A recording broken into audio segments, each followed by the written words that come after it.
Hi,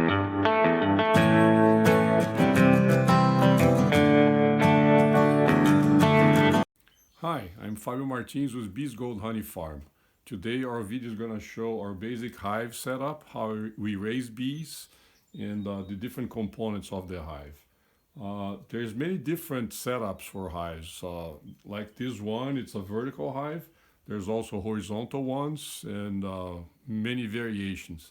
This particular one is a Langstroth hive. Langstroth was a clergyman and beekeeper who lived in the 1800s. By mid 1800s, he came up with this hive design that combined several advancements for the time and some of his own inventions. And it's so efficient that it became very popular. And today, especially in the US, this is the most used hive there is. And that's what we use for our operation here. As you can see in this hive, it's a stack of boxes stacked vertically, and then you open the hive from the top down to inspect, to do the inspections of the bees and how they're doing along the season. In this configuration here, I stack three different sizes of boxes. From the bottom up, you can see a deep, then a medium, and then a shallow.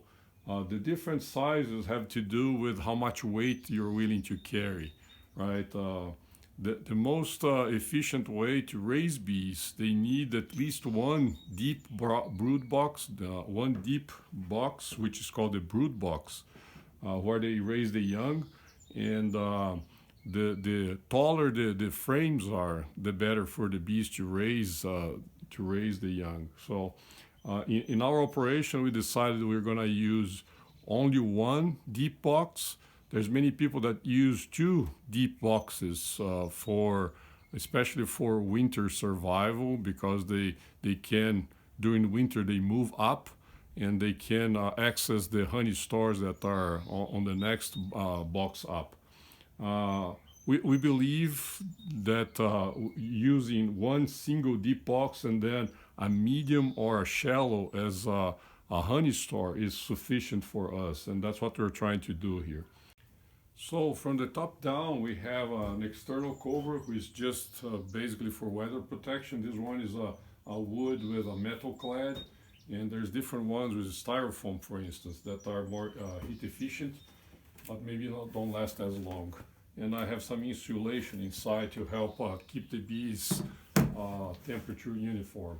Then we have a standard inner cover, and the inner cover is necessary because the bees tend to glue up the boxes all together and the box with the cover, so it's a way to help preventing them from gluing up the external cover. This inner cover has two sides, one for winter, one for summer, and this is the rim that avoids the bees from gluing it up. The hives I use, they are 10 frame hives. You can also get 8 frame ones. So this is an example of the frames. And if you use 8 frames, of course the weight is going to be less. A deep box, it weighs about 70 pounds, a medium about 40 to 50, and a shallow about 25 to 30 pounds. So it's basically a beekeeper's decision of how much weight they're willing to carry. I decide for myself I'm going to do a deep and a medium for the brood box, where the bees are going to raise the young and establish their nest. And then for supers, which is where the honey is stored, I'm going to use shallows because they're much lighter to carry around. And again, if you use, instead of 10 frames, 8 frames, then it's even better for keeping the weight down. So this, I said, was a Langstroth hive. And the big invention Langstroth had, he discovered, or he used the concept of bee space. You can see here that there is a space between the frames and between the frames and the walls. And so this space is called the bee space. He found out that if you keep this space at about 3/8 of an inch, the bees will not glue with propolis, which is an antibacterial substance they gather from trees, from tree resins, for instance. And they will not glue up the frames to the boxes, or it's going to reduce that. And also, if you have spaces that are larger than 3/8 of an inch, they tend to put their comb everywhere, and it becomes a nuisance for the beekeeper. So the most efficient way is to have this bee space with 3/8 of an inch between the frames, and avoid any gaps that are less than 1/4 of an inch. Anything that's less than 1/4 of an inch is going to be filled with propolis, which is just the bee glue. Same thing here with the medium box. And another good invention they had was to make these frames removable, so you can access where the bees are storing the honey, or where they're having raising their brood, and then do your inspections.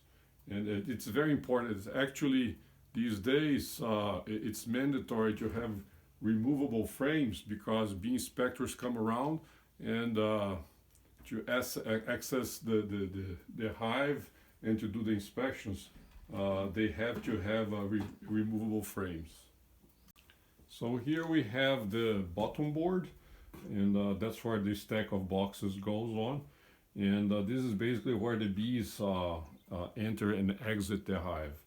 And sometimes you have to restrict this entrance, so when the hive is still small with a low population, restrict the entrance with something to give less access to intruders, and so the bees can better defend their hive. When the population is high, like 20, 30,000 bees or more, then they have full access in and out, and there's no concern about invaders challenging them. So here we have an example of the 3 different frame sizes from the top down, the deep, the medium, and the shallow. The deep, we have a plastic foundation. It's black, to help us see to help with the contracts, to better see the eggs that the queen lays. When you use the plastic foundation for honey supers, for honey storage, then we can use the yellow plastic. That's okay. It could be black, but it doesn't matter. And on the shallow frame, it's an example of wax foundation. It's basically a sheet pre-printed with the hexagonal cell shape on beeswax. And the bees prefer to build comb on beeswax. It expedites the process, but they also do that on the plastic foundation. And of course, the plastic foundation needs to be sprayed with beeswax, or I even paint like the deep frame. I painted over with melted wax to entice the bees to draw comb on it. If the plastic foundation doesn't have any beeswax, they just ignore it. And the difference is the plastic foundation is sturdier. It withstands better the stresses when these frames are spinning on the centrifugal extractor, and they hold up better than the beeswax foundation. That's why the beeswax foundation has this, I don't know if it can be seen, but it has this steel wires as reinforcement, so it gives more strength, so it doesn't break apart during extraction. And these frames are wooden frames that I put together myself. There's always also the option of totally plastic frames. I don't like them very much, especially because they have some crevices where hive beetles or other things, or even the bees, sometimes they can get in, and when you're putting the frames back in, it's easier to accidentally kill bees. So this here is an example of a totally drawn out foundation frame that the bees drew up from the wax foundation, and Of course, there's no honey stored here because I think they ate it all. But that's what it looks like when they remove all the honey and or after it's extracted. So this gives you an idea of what the frames look like. Here we have a very nice example of honey frame full of honey. This was stored by the bees in the brood chamber. So in the center of the box, that's where they normally keep their nest, where they raise the brood and store honey and pollen in the form of bee bread. And to the sides, they store honey. And I kept this frame so I can feed back to the bees later on. So you can see that all the cells are filled, and there is this thin layer of wax that caps the honey. Once they dehydrate the nectar from, I don't know, 50 to 60% water content down to less than 19%, that's when nectar turns into honey. Then they put this layer of wax to seal it so it doesn't ferment, it doesn't absorb moisture again and ferments and spoils.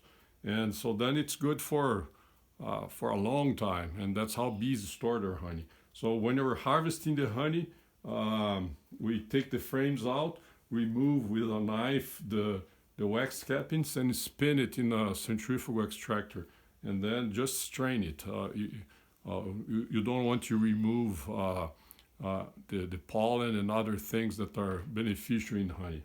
So there you have it. There's the basic setup for a hive, and I hope you enjoyed. Please hit like if you did like and subscribe. Thank you very much for watching.